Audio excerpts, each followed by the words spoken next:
Hello, technology enthusiasts! Today, we're diving deep into the world of life hacks and productivity tips for 2024. We'll be exploring ways to streamline your life, boost your productivity, and make the most of every moment. Firstly, let's talk about digital decluttering. In 2024, we'll see a rise in digital minimalism as people prioritize quality over quantity.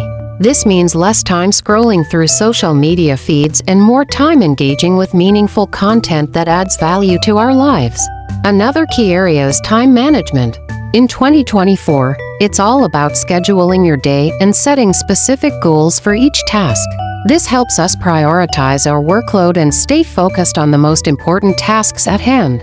Lastly, let's talk about self-care. In 2024, we'll see a rise in wellness-based productivity hacks such as meditation apps, sleep tracking devices, and personal development courses that help us balance our physical and mental health alongside our work tasks.